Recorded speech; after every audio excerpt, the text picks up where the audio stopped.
thing about planes. While conquering space, they've mixed up the old calendar quite a bit. Here we are, Mr. and Mrs. Jack Selden, flying out of the middle of winter, looking for 2 weeks of springtime in Israel.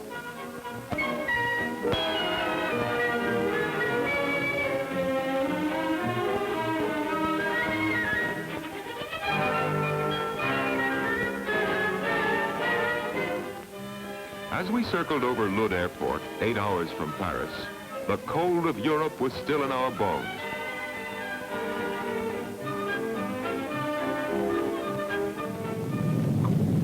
הקשיבו. מטוס אל על בטיסה 206, ניו יורק, לונדון ופריז, עומד להגיע. Attention please.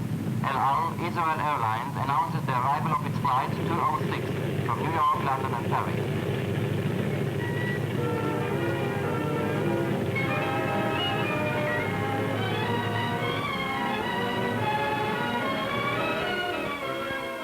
The sparkling brightness of the day when we first touched down in Israel seemed to awaken us from a long sleep. Memories of snow and cold melted in the warm sun.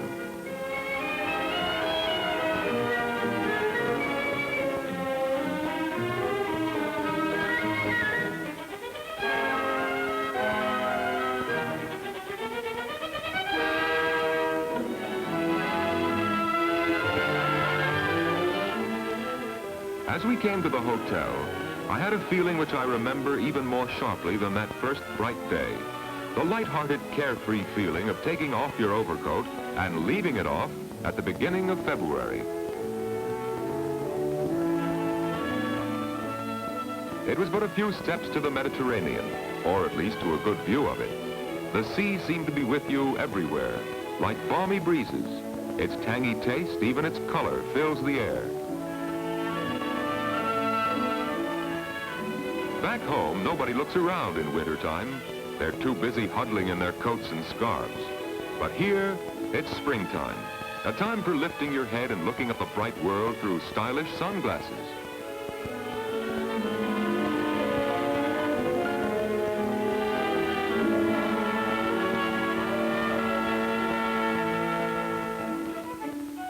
The most fascinating thing any country has to offer is its people. To us, they are strangers, but whatever their age, they are somehow as familiar as the people next door, and yet ever-changing and ever-different, like the sea which brought so many of them here.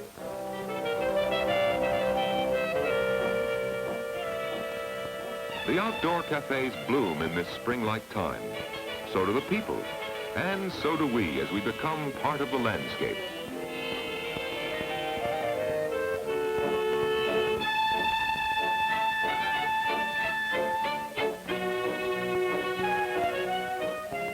My wife takes special delight in the kids around us.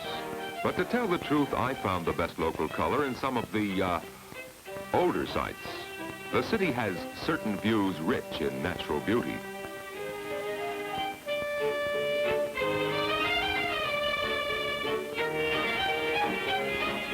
I wouldn't have minded spending the day at the cafe, taking in the changing scenery. But we could hardly tell anybody that we traveled through Israel sitting in one place.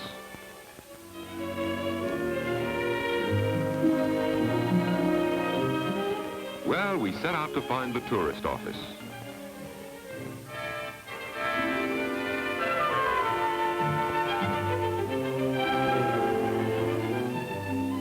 To us, and I'm sure to tourists like us, this place is a central intelligence agency, ready with all the answers, the lay of the land, the strategic spots to visit, and an American knack for shortcuts.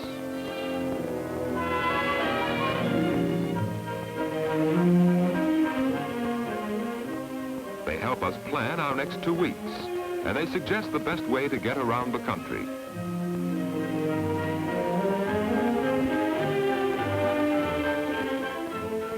A drive-yourself car is just what we needed. The most pleasant way to see everything and go everywhere.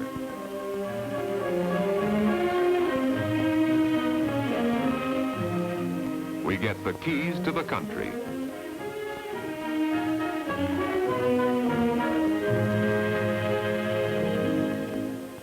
Once out on the road, You catch your breath at the ever-changing panorama of beauty which unfolds before your eyes.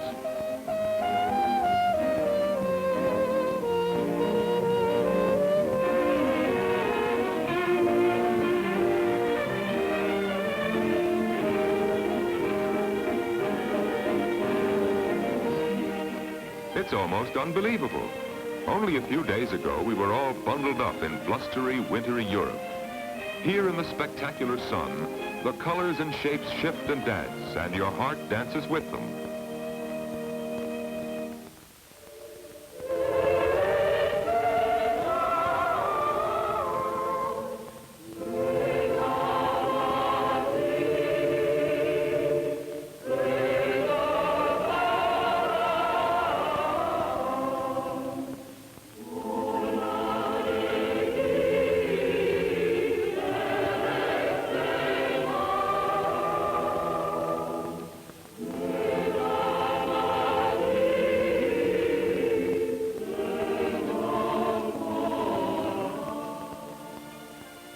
In a city like Nazareth, 2,000 years of history seem to be compressed into a few square miles. One never escapes the feeling that Israel is a link between the dim past and the present. Here in Nazareth, with our English-speaking Arab guide, we wandered about a marketplace which probably had not changed much in 2,000 years.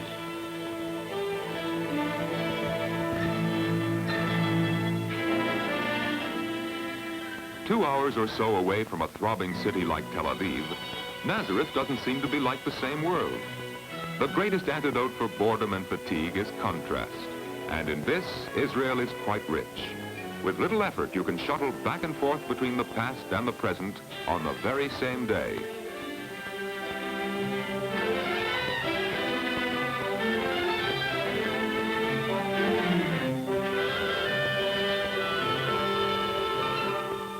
The important geography lesson about Israel is that it lies smack at the crossroads of three continents: Europe, Asia, Africa. And for centuries, the peoples, the cultures, the traditions of these continents have flowed back and forth across the face of this land.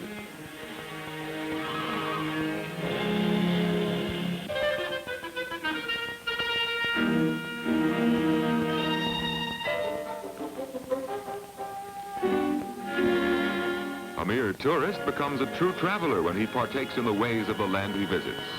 So we dipped into hummus, an oriental dish of beans, oil, and vinegar. Quite good.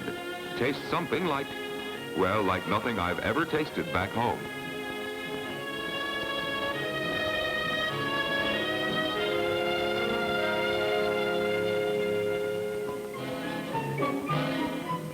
Back at our hotel in Tel Aviv, we had a pleasant surprise. A rainy day, the only one during our trip. A time for refreshing laziness, or, and this is most important, letting the whole wide, impatient world know where you are, what beautiful places you have seen.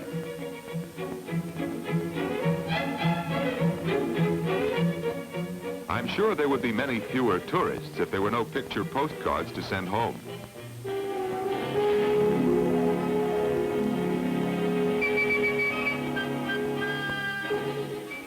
The rainy afternoon stretched out into the early evening, an ideal time for hoisting a few drinks at the hotel bar. And incidentally, the local drinks are quite good and reasonable.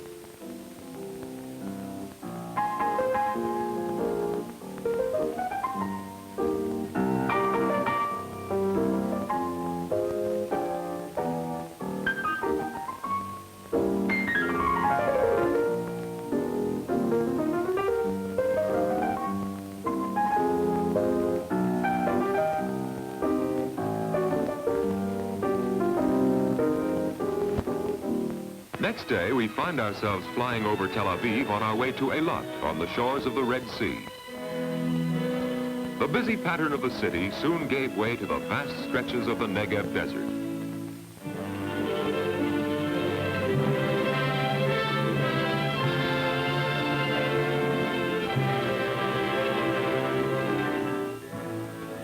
Eilat, perched on the Gulf of Aqaba, is Israel's gateway to the Red Sea and the ports of Asia.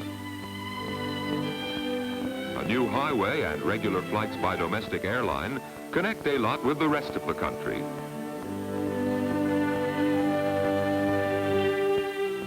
The weather here way down south is a bit like Arizona's. The dry heat caresses you comfortably. Winter seems to be about 1,000,000 miles away. Or does such a season really exist?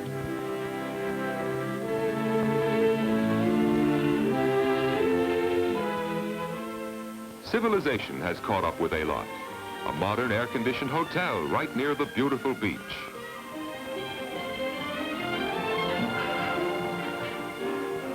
Swimming in February is usually a polar bear's dish, but here in this climate, no one needs a fur coat. You don't even have to be particularly brave. The water is quite calm and warm.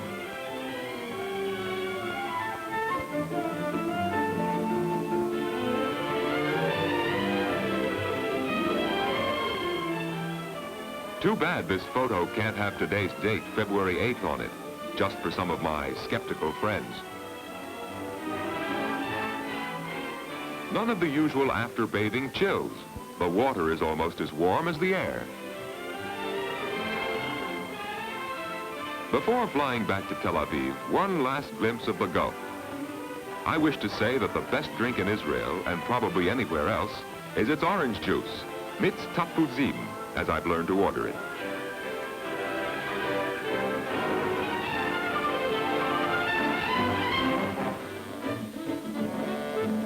It was a short hop from frontier to civilization, from desert's edge to the round of hectic activities in Tel Aviv. Life after dark is quite active and pleasantly intimate despite the bright lights.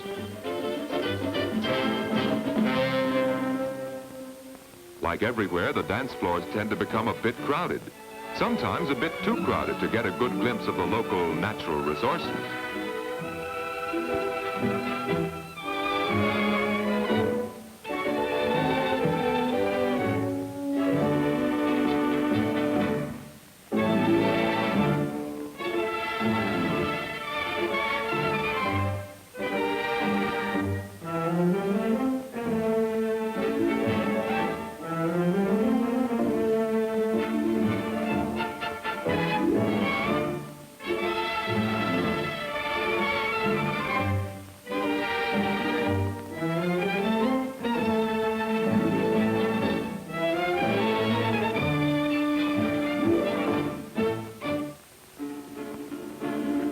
There is a unique kind of nightclub act which involves all the customers. Everybody joins, or tries to join, in an old-fashioned community sing.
Saturday, or Shabbat as they call it here, is the day of rest and a day of relaxing change, whether easygoing or faster paced. Back home now, the only outdoor sport is ice skating, but here it is springtime, fun and games.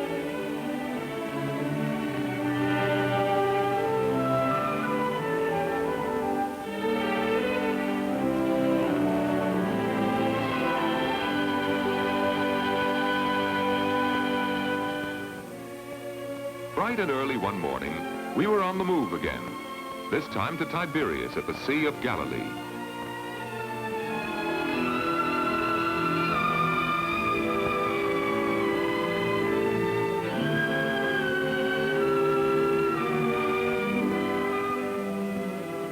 You can tell how much history has been enacted here by the Sea of Galilee's many names. In the Old Testament, it was called Culinary. In Josephus, it was named Genesa. In the Gospels, the Sea of Galilee or the Sea of Tiberias.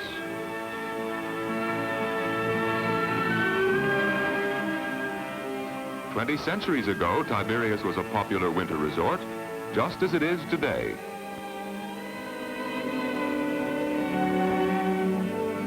The hot springs and mineral waters, now in a modern setting, attract people from all over Israel and from many parts of the world.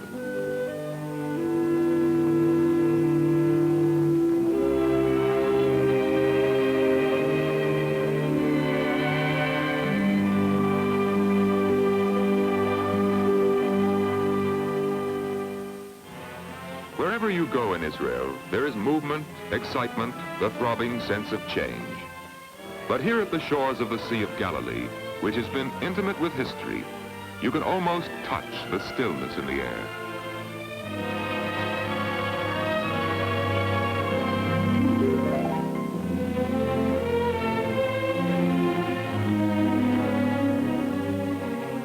The world is often too much with us.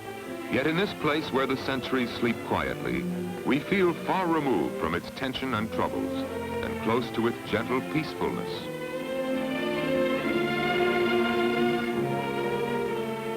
Yet here is life, and in the midst of beginnings, there are endings. We add to our growing album of memories against a splendid curve of sea and mountain.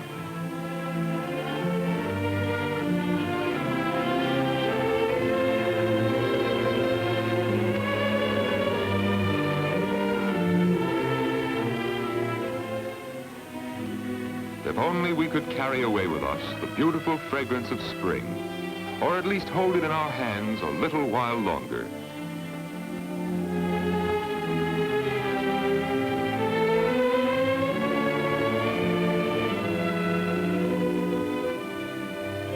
Flowers are fragile, but memories last. Memories of Israel as we fly back into the middle of winter after 2 weeks of springtime. 2 weeks, flitting by with shimmering intensity like a sunny dream.